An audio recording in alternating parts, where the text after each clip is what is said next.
Hey,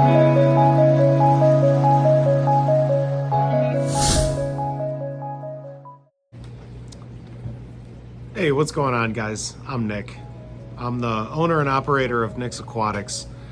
We base ourselves and we operate out of the Chicagoland area. We're in the northwest suburbs of Chicago. We're located in Arlington Heights. I'm kind of gonna maybe share a little bit of my story, my journey on keeping aquariums, keeping freshwater tanks, keeping fish-only tanks and saltwater reef tanks. You know, over the years, I've learned a lot from other people, and I'm eternally grateful for everything that I've learned from all those different people, from all different walks of life and all different interests in this hobby. And just by talking to them and conversing with them, and something that I noticed with a lot of the successes that I've had, it was because other people were sharing not only their successes with me, but their failures, backing themselves into a corner and making the wrong decision and crashing a tank or choosing the wrong equipment or choosing the wrong fish when you had, you know, a bunch of tetras in a tank and they brought home a Mabuna, you know, one of those assorted African cichlids. So yeah, I'm gonna kind of just go through like a little bit of my journey. I don't know if this is gonna be a few part thing or how long it's gonna end up going. But you know, when I was young, of course, I knew a couple of people with aquariums, and I also too had one. I had like a little fish bowl. I never really had the traditional like goldfish or betta. There was where I grew up, there was a little creek that ran through like this field in the backyard, or past the backyard where I grew up, and I used to catch little critters like frogs and crayfish and stuff, and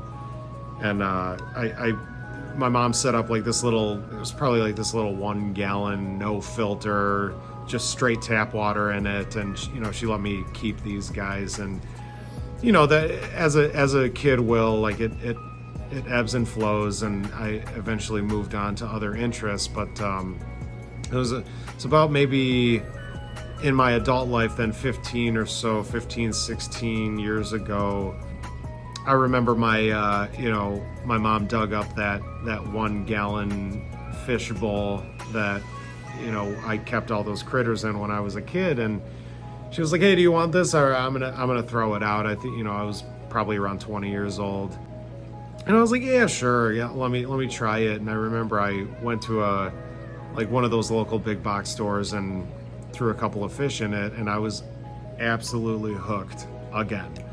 So I went on to, and just like, you know, when we as aquarium hobbyists, we get hooked, and you know, that 1 gallon turned into a 10 gallon, and then a couple of 10 gallons, and then a 20 gallon, and then I eventually got I think a 29 or a 40 gallon. But I remember in that very first 10 gallon aquarium, and I just didn't know anything. You know, the phones, the iPhones and internet, it wasn't what it is now today. So I couldn't just Google anything. I had to, you know, take a trip down to the local fish shop, which I found one. They're long gone now, but I found one, and I would always talk to the ladies there, and they would just like educate me, just information dumps on me, because they could tell I was like a young kid, super interested. I wanted to keep all the weird stuff. So anyways, I remember, and this is, you know, fail number 1, maybe being a couple months or within that first year into keeping that 10 gallon. I still remember I had I think a kissing gourami in it, and a small one, and a blind cave tetra. And I think that's it. I think that's all I had in that 10 gallon tank. And I remember always passing by the other sections. I remember the saltwater section was off limits. I didn't have a saltwater tank. So I would pass by. There were basically like 2 sections in the fish shop. There was all the tropical community fish, and then there were all these like super bright colored, there were cichlids, and I don't even know if I knew how to pronounce the word cichlid at the time. Because I didn't want to ask anyone, and I was like, cichlid or chicklid, or, you know, I didn't know. So I remember the ladies knew me well because I would be in there all the time, and I was like, I want one of these guys. And they were like, well, don't you have that 10 gallon? And isn't it like a tropical community? I think there's like a gourami and some other tetras in there. And I was like, but I really want this guy. And he was maybe a half inch or an inch. It was a Mabuna. It was an African cichlid. I mean, one of the most aggressive fish that you can get, relatively speaking. I mean, I know there's like a sliding scale on it, but I was very adamant, and she tried to talk me out of it, and I was very persuasive. I was like, no, I want this beautiful, like, bright colored fish. It'll be fine. If it isn't, I'll separate. You know, I did all the things that we said, you know, we say we're gonna do, like, oh, I'll upgrade, or oh, I'll get another tank, or, you know. But I remember bringing that fish home, because she did end up selling it to me. I acclimated it in as best I could, which is probably a whole nother thing to go over, how poorly I used to acclimate fish. All the don't do's I did. So I ended up getting that fish into the tank. It seemed okay. Obviously the fish was stressed the first day. It was hiding, and the gourami and tetras were acting normal. And then the next day, everything was dead, and that new fish just had murdered everything. So, I mean, now it's like, you know, duh, of course that's gonna happen. But yeah, I failed number one, you know, and it happened to me. When someone else has walked across the field and has paved the safest path across the field, step on their footprints, you know, because they'll be able to advise you what to do and what not to do. And I was really good, I gotta say.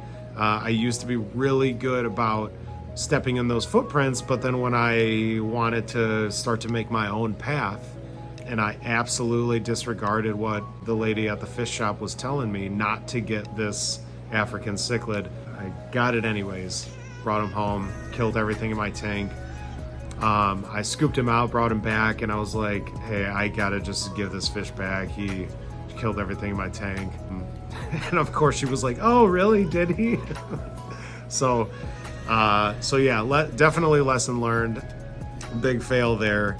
Again, not taking the advice of others that have come before you. There's plenty other fails, and I guess I'll kind of like wrap it up here. I was getting a little long, and we'll do this in a couple of sections. But you know, my love for this hobby just continued to grow, and the wealth of knowledge that was out there. And I mean, now it's just a click away, but like I said back then, I mean, the genuinely nice people that were willing to spend time and talk and share their actual lived experience with me is definitely something that I tried to do. I mean, that's why I set out to. I've always kind of been doing maintenance ever since I've been doing this. Ever since I've been keeping aquariums for myself, I've been always trying to help other people maintain and set up tanks with equipment, livestock, all that stuff. I just always felt like it was a good opportunity for me to learn more. But that's kind of why I set out to do this. You know, when I found myself in, for example, that lady's position now, you know, now I'm grateful to have all these years of experience, and again, not successes, you know, a lot of fails. I want to do what they did and kind of pay it back, you know, carry the torch, if you will. Like when our customers come to us with a problem, or a friend or a family member or anybody comes to us or me with an issue with their aquarium, I want to solve it. You know, I want to find what has happened to me in the past, and I want to share that experience with them. So anyways, you know, coming up in later ones, we'll get into like bigger tanks that I've set up, you know, for myself, and the journey continues. I think the next one will probably be, you know, some of my first saltwater aquariums and learning that, you know, simultaneously continuing to learn a lot about freshwater. But yeah, we'll see you on the next one. Have a good day. Bye.